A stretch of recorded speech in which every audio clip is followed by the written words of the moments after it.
Goedenavond, het is zondag 16 februari en u kijkt naar het Zeeuwse nieuws van vandaag. De harde wind zorgt ervoor dat de start van de vrouwenwedstrijd bij de vestingcross in Hulst met een kwartier uitgesteld wordt. Boosdoener zijn deze losgekomen boomstronken. Ze liggen deels op het parcours. Toch vindt de wedstrijdleiding dat het veilig genoeg is om te kunnen starten. Deze twee vrouwen bepalen het beeld van de vrouwenwedstrijd. Vooraan de wereldkampioene Ceylin del Carmen Alvarado uit Rotterdam. En in tweede positie Annemarie Worst uit Harderwijk. De beslissing valt in de laatste ronde als Worst stil komt te staan en de wereldkampioene het beslissende gaatje heeft geslagen. Ze wint in Hulst. Worst wordt tweede en de derde plaats is voor Denise Betsema. Ik vind het altijd wel leuk om hier te rijden. Een leuke wedstrijd, leuk publiek. Er komen altijd heel veel mensen op af. Ondanks dat het in Nederland is, hè? Dus dat is wel leuk. En dat ik hier dan kan winnen, dat is helemaal gaaf. Ja. Sherine van Anrooy uit Capelle eindigt op de 6e plaats bij de vrouwen. De harde wind zorgt ook voor problemen bij de mannenwedstrijd. Boosdoener is dit keer een losgekomen bord bij de finishboog. En dat moet dan ter plekke gerepareerd worden terwijl de wedstrijd bezig is. Het wordt bij de mannen een one-man show van Eli Iserbiet uit België. Hij komt vroeg in de wedstrijd alleen aan de leiding en staat hij niet meer af. Drievoudig winnaar Mathieu van der Poel deed vandaag niet mee in Hulst. De tweede plaats is voor Thomas Pidcock uit Groot-Brittannië. En de Belg Toon Aerts eindigt op de derde plaats. Een fietser die afgelopen nacht in Middelburg zwaar gewond raakte, is in het ziekenhuis overleden. Het slachtoffer is een man van 54 uit Middelburg.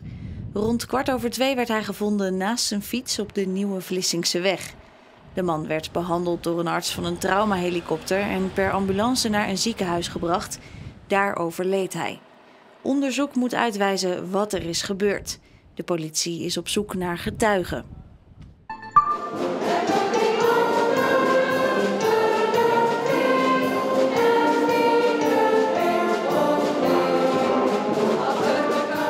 Bijna Polonaise vanmorgen in de Bonifatiuskerk in Kwadendamme. Het dorp viert volgende week carnaval.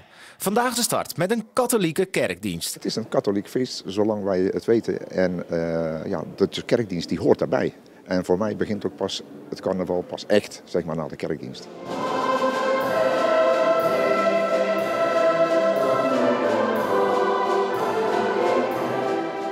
In deze dienst mag net ietsje meer als normaal.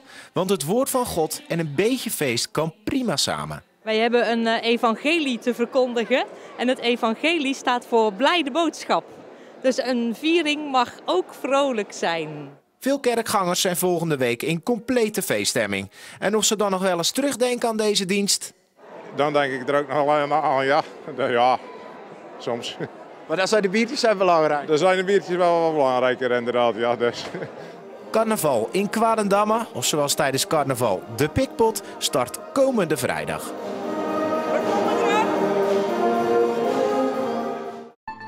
Jong en oud verkeerden vandaag even in dezelfde wereld in Goes. Dit weekend waren de Zeelandhallen voor de modelbouwbeurs gevuld met kleine vrachtwagens, treintjes, vliegtuigjes en bootjes. Maar ook was er ruimte voor opmerkelijke objecten, zoals bijvoorbeeld een nagebouwd muziekfestival met dansende bezoekers aan toe. Een hoop gepriegel, maar precies wat de vaste bezoeker wil. Ik vind het altijd leuk om de nieuwste bouwmodellen te zien en de tooltjes en weet ik het wat er allemaal te zien valt hier zo. Ja, dat vind ik gewoon leuk. Plus je komt altijd een berg bekenden tegen uit het vakgebied, zeg maar, hè. In 3 hallen konden de bezoekers naar 350 stands kijken. Bijvoorbeeld naar de grote schepen van vaargroep De Kempen. Nou, we hebben ook hele kleintjes hoor. Vanmorgen was er zo'n duikbootje in het water, maar meestal zijn het wat grotere. Ik durf het bijna niet te vragen, maar mag ik even? Ik mag wel een stukje varen, ja. Ja, prima, niet te hard. En dat was toch moeilijker dan je zou denken? Dan heb je nog een beetje controle erover. Zo'n 10.000 mensen bezochten de beurs dit weekend, waardoor een volgende generatie knutselaars alweer klaar staat. Ja, ik ook. De komende weken zullen honderden bomen worden gekapt in het Sloebos bij Borselen. Dit gebeurt om ruimte te maken voor de hoogspanningslijn. Die lijn moet er komen zodat de stroom die van de windparken op zee komt verder vervoerd kan worden. De bedoeling is dat de aanleg van de lijn dit najaar begint, maar ze halen nu alvast de bomen weg. Om broedende vogels niet te verstoren, gaan we nu vast de bomen weghalen. Zodat we straks, als wij zover zijn, gewoon aan de gang kunnen zonder de natuur te veel te verstoren. Er is alleen één probleem. De aannemer ontbreekt nog. In eerste instantie hadden we een aannemer. Daar hebben we helaas de afscheid van moeten nemen. Er waren wat verschillen van inzicht over de te bouwen masten en de voorwaarden waaraan dat moest voldoen. We verwachten eind deze maand die aanbesteding opnieuw te kunnen starten. En dat betekent dan dat we hopelijk voor de zomer met een nieuwe aannemer in zee kunnen gaan. En dat moet ook, want het bedrijf heeft flinke vertraging opgelopen met de zoektocht. We hebben eigenlijk haast, want de nieuwe windparken die voor de kust bij Borselen worden gebouwd, die worden in de zomer al aangesloten. Dus het is wel belangrijk dat die elektriciteit zo snel mogelijk ook afgevoerd kan worden. Tot dan gebeurt dat via deze hoogspanningslijn. Die zal verdwijnen zodra de nieuwe ernaast staat.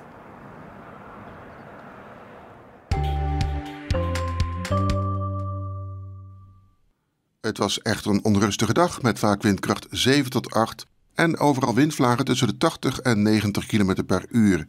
En dat geeft dan wel aardige vormen op het strand, maar het was niet prettig buiten. Wat dat betreft hadden ze het bij de Strol in Renesse iets beter gepland. Mooi plaatje van gisteren, maar toen stond daar al vrij veel wind. En het is nog niet helemaal afgelopen. Vanavond zijn er eerst nog enkele flinke buien met zware windstoten. Later vanavond en vannacht komt er iets minder wind en is het wat droger met enkele opklaringen en een lokale bui. Morgen is er ook nog windkracht 4 tot 6 en bij vlagen windkracht 7. En vooral in de middag en avond is er kans op enkele buien met windstoten en wellicht ook onweer. Maar er zijn ook brede opklaringen, vooral in de ochtend. Maxima van 9 naar 10 graden. Dinsdag is ook wisselvallig met een paar buien, maar woensdag is vrijwel droog. Toch is dat niet het begin van stabiel weer, want vanaf donderdag valt er af en toe weer regen en het blijft voorlopig flink doorwaaien. En tot zover. Hierna nemen de collega's van de Sport het van mij over en praten u bij over het afgelopen sportweekend. Voor nu een fijne avond. Wij zijn er morgen weer.